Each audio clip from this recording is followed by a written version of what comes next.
बिस्मिल्लाहिर्रहमानिर्रहीम। अस्सलाम वालेकुम। मेरे फैमिली दिस से किराना उम्मीद करते हैं आप सब खैरियत से होंगे। आपने ये वीडियो देखी है एहसन इकबाल साहब की, जिसमें आपको नज़र आया कि एहसन इकबाल साहब एक जगह पे खड़े हुए और कुछ नौजवान लड़के लड़कियों ने उनको घेर के चोर चोर के नारे लगाना शुरू कर दिए। ये आपको वाक़या बता देते हैं और फिर ये भी बता देंगे कि एहसन इकबाल साहब ने इस इंसिडेंट के बाद क्या कदम उठाया। हुआ कुछ इस तरह से, एहसन इकबाल साहब भेरा खड़े हुए थे। भेरा कहाँ पर है जी? अगर आप ट्रैवल कर रहे हो लाहौर से इस्लामाबाद मोटरवे के ज़रिए तो दरमियान बनता है, सेंटर बनता है इस्लामाबाद लाहौर मोटरवे का। दरमियान में आता है भेरा रेस्ट एरिया, क्या मोताब। आप वहाँ पे रुकते हैं, वहाँ पे बड़े ज़बरदस्त किस्म के ब्रांड्स हैं। आप वहाँ पे खाना खाते हैं, मैकडोनल्ड्स है, KFC है, डंकिन डोनट्स हैं, और भी ब्रांड्स हैं। रुकते हैं, चाय पानी करते हैं, पीते हैं, खाते हैं, एनर्जी हासिल करते हैं, फ्रेश होते हैं। एहसन इकबाल साहब भी वहाँ पे रुके हुए थे। मैकडोनल्ड्स पहुँचे, अपना मील एंजॉय करने की तैयारी कर रहे थे कि कुछ नौजवान लड़के लड़कियाँ पहुँचे, उनको घेरा और चोर चोर के नारे बुलंद उन्होंने किए। एहसन इकबाल साहब ने बदले में कुछ सख्ती नहीं की है, और उन्होंने क्यों चोर चोर के नारे लगाए ये शायद उन लड़के लड़कियों को भी नहीं था पता, क्योंकि उन्होंने बस अपने लीडर को देखा, इमरान खान साहब को। वो ये कहते आ रहे हैं कि उनके अलावा सारे ही चोर हैं, और उसका ट्रिकल डाउन इफ़ेक्ट ये आ रहा है कि नौजवान लड़के लड़कियां जहाँ पे भी किसी को देखते हैं तो वो चोर चोर और गद्दार गद्दार के नारे लगाना शुरू कर देते हैं, ये जाने बगैर के सामने वाले की रेपुटेशन है क्या। अगर उन लड़के लड़कियों को ये पता होता कि सामने खड़े एहसन इकबाल साहब की स्टैंडिंग क्या है तो वो कतई तौर पे ये ना करते, और अगर वो हमारी वीडियो देख लें और सुन लें तो उनको वाकई में शर्मिंदगी हो, क्योंकि एहसन इकबाल साहब बहुत डिसेंट आदमी है। He is a decent guy. वो नारोवाल से इलेक्शन लड़ते हैं, जीतते हैं, और उनका कारनामा ये है कि उन्होंने पाकिस्तान का विजन 2025 दिया। उसके बाद अगर आपको ये बता दें कि तालीमी एतबार से उन्होंने क्या किया जी, तो उन्होंने हायर एजुकेशन का बजट 13 अरब से बढ़ा के 47 अरब किया था। 13 अरब से बढ़ा के 47 अरब किया था। उसके बाद उनका तालीम के अंदर एक दूसरा जो शानदार कारनामा है वो ये किया था कि उन्होंने हर ज़िले में यूनिवर्सिटी कैंपस को लाजमी करार दे दिया था कि आपने हर ज़िले के अंदर यूनिवर्सिटी का एक कैंपस लाजमी बनाना है, और उसके चलते फिर पाकिस्तान के तमाम सूबों में हर ज़िले में ये सिलसिला शुरू हो गया। तो जो लोग ये कहते हैं कि तालीम के लिए बाकी जमातों ने क्या किया, तो ये उनको पता होना बहुत ज़रूरी है कि एहसन इकबाल साहब जिनके साथ उन्होंने ये ज़्यादती की, खड़े होकर के चोर चोर के नारे लगाए, कि उस बंदे ने हायर एजुकेशन का बजट 13 अरब से 47 अरब किया, हर ज़िले में यूनिवर्सिटी का कैंपस बनाने का ऐलान किया, और उसके बाद Lowari tunnel, Kachhi canal, Lyari expressway, Gwadar Quetta, शाहरा, न्यू इस्लामाबाद एयरपोर्ट, ये सारे वो प्रोजेक्ट थे जो खटाई में पड़ चुके हुए थे, सुस्त रवि का शिकार थे। इन्होंने उसको कंप्लीट किया और पाकिस्तान का, पाकिस्तानी अवाम का 700 अरब रुपया बचाया। और उसके बाद इनका एक और एजाज़ है कि इनको Asia Pacific forum on SDG का प्रेसिडेंट बनाया गया। अगर वहाँ पे खड़े हमारे बहन भाइयों को ये पता होता कि एहसन इकबाल साहब की कंट्रीब्यूशन क्या है इस मुल्क के लिए, तो उनको वाकई शर्मिंदगी होती है अपने किए के ऊपर। एक और चीज़ जो एहसन इकबाल साहब के खाते में आती है, उनकी CV को स्ट्रॉन्ग करती है, उन्होंने नारोवाल स्पोर्ट्स सिटी भी बनाई। तो ये जानना बहुत ज़रूरी होता है। हमारा अलमिया यह है कि हमें पता ही नहीं होता, हम लाई लग किस्म के लोग हैं, हमारे कान में आगे कोई रूह होंगता है और हम अपना क्या कहते हैं उसके मगर चल पड़ते हैं, ये सोचे बगैर, ये समझे बगैर कि सामने वाले की स्टैंडिंग क्या है। हमें जो कोई बंदा कान में आके रूह फोंक रहा है उसकी स्टैंडिंग क्या है, और हम अगले की किरदार कुशी करना शुरू कर देते हैं, कैरेक्टर असैसिनेशन करना शुरू कर देते हैं। एक चीज़ हमें लाजमी तो करनी चाहिए हर एक को, कि कुछ भी करने से पहले किसी के साथ अपने आप को उस जगह पे रखना चाहिए। अगर ये जो एहसन इकबाल साहब के साथ हमारे नौजवान लड़के लड़कियों ने, बहन भाइयों ने किया है, एक लम्हे के लिए अपने आप को एहसन इकबाल साहब की जगह पे रखते और ये सोचते कि कोई उनके साथ आके ये करता कि वो लड़के लड़कियां बैठे होते, फैमिली बैठी होती, और कोई लड़के या लड़कियां आके उनको कहते चोर चोर चोर चोर चोर चोर, तो कैसा महसूस होता? क्या आपकी ईगो हर्ट ना होती, आपकी अना मजरू ना होती, आपका खून ना खोलता कि क्या बकवास है भाई, हम अपना खाना खा रहे हैं, हम अपनी फैमिली के साथ बैठे हैं, हमारी माँ बहन ये सारे बैठे हुए हैं, आके आप हमारी ज़ात में घुस रहे हैं, क्या हमने चोरी किया, आप हमें चोर चोर का टाइटल दे रहे हैं? तो आप लड़ पड़ते ना। इसी तरह दूसरे की भी ज़ात का उतना ही एहतराम लाजिम है। क्यों आपने चोर चोर का?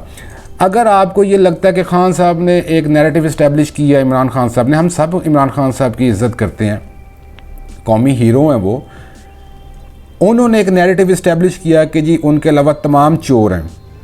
तो पहले खान साहब से सवाल ये कर लें कि उनकी जब गवर्नमेंट थी तो उन्होंने किसको चोर साबित किया भाई, किसको चोर साबित किया? फेडरल में वो थे, सूबों में वो थे।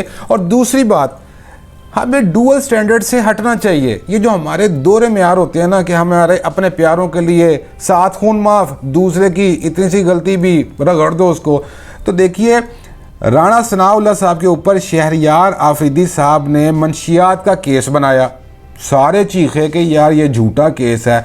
इमरान खान साहब थे प्राइम मिनिस्टर, नीचे शहरयार आफरीदी साहब और राणा सनाउल्लाह साहब को दबोच दिया और एक वावेला मचा दिया कि राणा सनाउल्लाह साहब को मंशियात के साथ पकड़ लिया है। इतनी मंशियात कि उसके ऊपर तो फांसी होती है।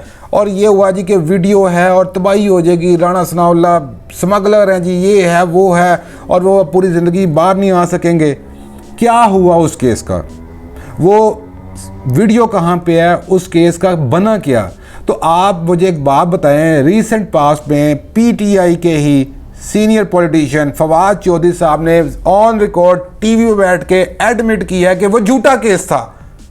वो कह रहे हैं कि वो बकवास बात थी, मैंने अपोज किया था, मैंने कहा था कि ये ना करो, ये घटिया केस है, ये नई हरकत करनी चाहिए। राणा सनाउल्लाह साहब के साथ ज्यादती हुई आपके दौर में या नहीं?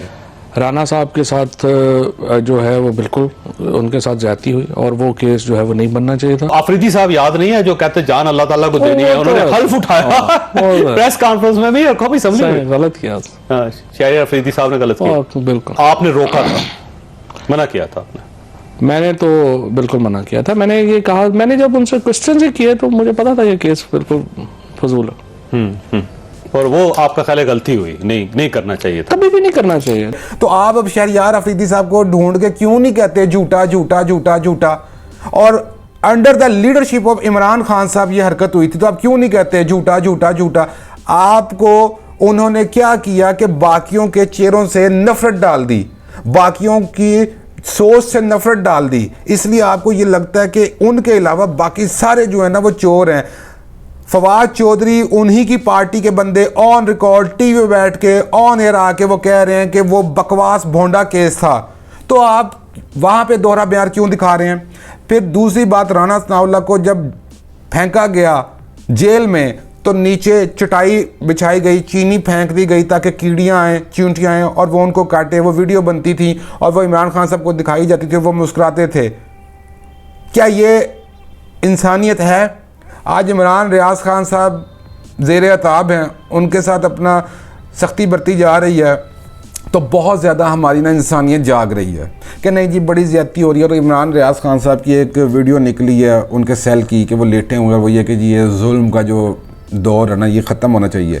बिल्कुल किसी के साथ ज़्यादती नहीं होनी चाहिए, किसी के साथ नाइंसाफ़ी नहीं होनी चाहिए। वो चाहे आपके हक में हो या आपके ख़िलाफ़ हो, आपको पसंद हो या नापसंद हो, ज़्यादती, नाइंसाफ़ी, जुल्म नहीं होना चाहिए। हमें गलत को गलत कहना चाहिए, सही को सही कहना चाहिए।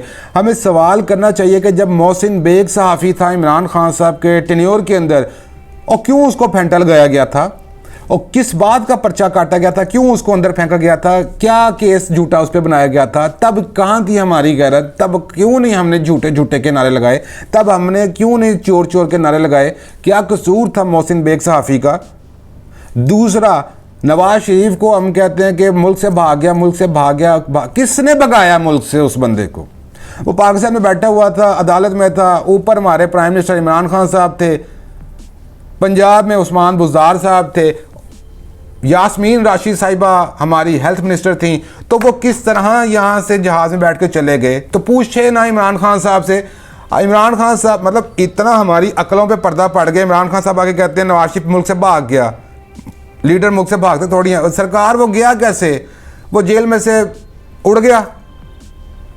आपने जाने दिया? ना जाने देते। आपने कहा मेडिकल ग्राउंड्स के ऊपर उस बंदे की कंडीशंस ख़राब हैं तो उनको बाहर जाना बहुत ज़रूरी है। उसके बाद आपने एक नैरेटिव इस्टेब्लिश किया कि जी ये बंदा मुल्क से भाग गया। उस्मान बुज़दार की करप्शन हमारे सामने है, उसको ढूंढ के हम क्यों नहीं कहते हैं कि चोर चोर चोर चोर चोर चोर चोर चोर? फराह खान साहिबा की करप्शन हमारे सामने आ गई है।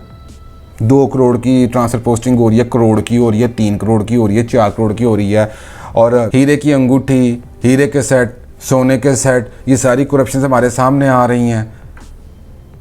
फराह खान साहिबा का कनेक्शन इस्टेब्लिश हो रहा है प्राइम मिनिस्टर, साबिक प्राइम मिनिस्टर इमरान खान साहब की मिसेस के साथ। तो हम वहाँ पे क्यों खामोश बैठे हुए हैं? वहाँ पे तो हम किसी को कुछ भी नहीं कहते हैं। अभी एक नया केस शुरू हो रहा है फयाजुल हसन चौहान साहब का, वो भी अभी कह रहे हैं कि मुझे अपना जी धमकियाँ आ रही हैं नामालूम नंबर से। वो कह रहे हैं कि PTI छोड़ो। भाईजान आपको क्यों धमकियाँ आ रही हैं? आपके छोड़ने ना छोड़ने से किसी को क्या फ़र्क पड़ेगा? तो इसलिए रिक्वेस्ट है तमाम पाकिस्तानियों से, बहन भाइयों से, ये मुल्क हमारा है। अगर हमें चेंज लानी है यहाँ पे तो अपना वोट का हक इस्तेमाल कीजिए जो हमारा आइन हमें देता है। इमरान खान साहब प्राइम मिनिस्टर बने थे पाकिस्तानियों के वोट से, नवाज शरीफ प्राइम मिनिस्टर बने थे पाकिस्तानियों के वोट से, इमरान खान साहब की गवर्नमेंट टॉपल हुई उन्हीं के वोटों से। इस टाइम जो बैठे हुए हैं पार्लियामेंट के अंदर वो भी पाकिस्तानियों के वोटों से आए हुए हैं। अगला जो इलेक्शन होगा, अगर आपको लगता है, अगर हम सबको लगता है कि नहीं भाई इमरान खान को दोबारा आना चाहिए, तो वोट दें, मुखालफिन की ज़मानतें जब्त करवा दें, किसी को वोट ना दें। बाई इलेक्शंस हो रहे हैं, अगले इलेक्शन का भी वेट ना करें, ये बाई इलेक्शंस हो रहे हैं, भाईजान आप ज़मानतें जब्त करवा दें तो आपकी आवाज़ ऐवान बाला तक पहुँच जाएगी। ये सिलसिला मत करें, आपका मुल्क अनारकी का शिकार हो जाएगा। यहाँ पे अफरा तफरी फैल जाएगी, श्रीलंका वाला हाल हो जाएगा। आपका मुल्क, अल्लाह ताला का शुक्र है, इकॉनमी आपकी बेहतर हो रही है।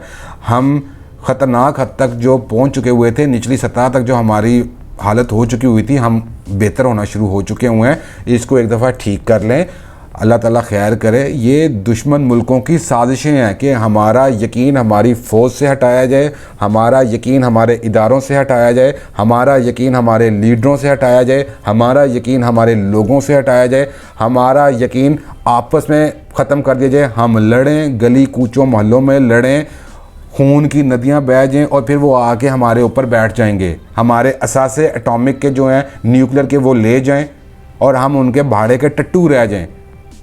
तो हमें होश के नाखून लेने चाहिए प्लीज़। हमें सिविलाइज्ड नेशन बनना चाहिए, बिहेव करना चाहिए, डिफरेंस ऑफ ओपिनियन को हज़म करना चाहिए। खामोश रहें, सब्र करें, बर्दाश्त करें। जब टाइम आए आप वोट दें, अपने पसंद के बंदे को, दूसरे को ना दें। अपनी राय का इज़हार एप्रोप्रिएट वे में करें, अंधी तकलीद से परहेज़ करें।